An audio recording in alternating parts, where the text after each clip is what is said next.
Yeehaw! Let's stop by World of Warcraft and see what's happening over there. Hey guys, this is Dan Norrell over here in Stormwind at the Full Sail Bonfire. Just wanting to talk to you about what I learned in this last course about gaming. Weeks 1, 2, 3, and 4 I learned a lot, but I do have to admit that it wasn't really until week 4 when I realized how much I had learned. I guess the most important thing is the incredible effect that gaming can have in education. I think it engages the learner. I think it leaves an opportunity to make mistakes without consequences, which allows students to learn and take chances, not be afraid to fail, and obviously you learn from that. I think it's fun, so the learner is obviously much more engaged. You can experience worlds and situations that you've never experienced before. And I think all of that together, if applied correctly in an educational situation, can definitely expand the possibilities as far as knowledge is concerned in the class. Out of all the games we played during this course, I enjoyed them all and I learned something from each one, but I think the best 2 games as far as my level of education or college education in graphic design is concerned would be Spore and WoW.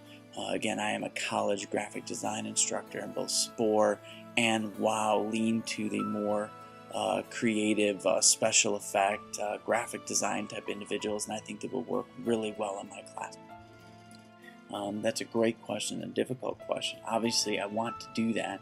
It's going to take a lot of it's going to take me demonstrating its positive effects in order to bring it into the classroom. But I do want to say that after this class, I've been inspired to add gaming to my thesis. My thesis project is to create an interview simulator, and I'm going to use gaming to teach students about interviewing, so it's a little bit more engaging, a little bit more fun, not so dry and serious as real interviewing can get, but they'll still learn the aspects and fundamentals of doing a good interview. To be honest, nothing. I think the course did an excellent job of breaking us into gaming slowly through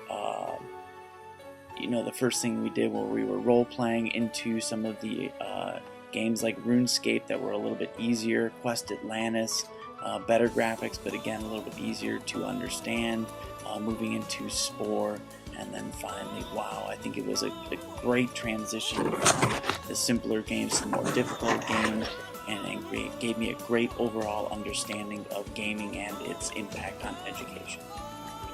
I would say the interaction in the games with my teammates. I think that was the best part. The more people, the better.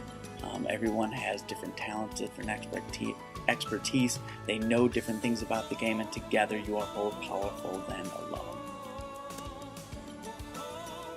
Thanks, guys. Now back to you. And now back to the coffee shop.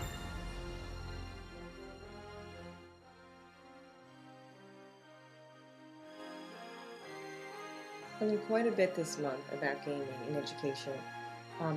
First of all, what student wouldn't love the idea of playing a game in the classroom? So it's very exciting and very refreshing to learn how to use games as tools for educating today's children.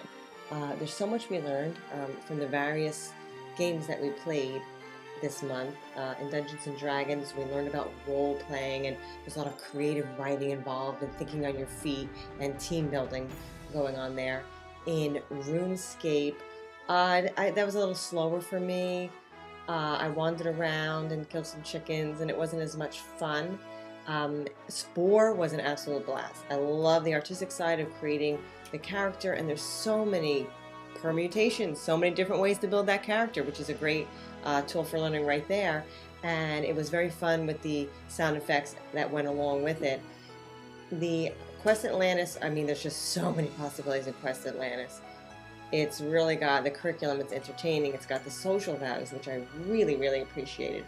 And then of course, World of Warcraft is just really dynamic and really immersive and exciting and fun for any kid to play.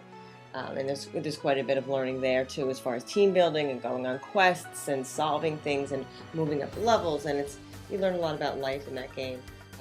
So that's not only what I learned in weeks 1, 2, and 3, and 4, but a little bit about what I thought of the games in the course. How would I change my educational delivery? I would love to include more and more games.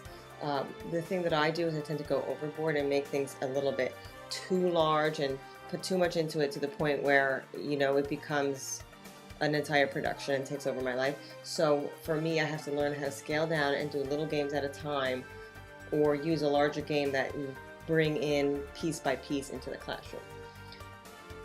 The only thing I would change about this class is I've been working so long on this project for the group project that is cutting into my time developing my game for week 4. So I would like to see this project done a week ahead, maybe in week 3, and then maybe the game in week 4, or maybe vice versa, as opposed to having them together, because once again, I'm making this too large.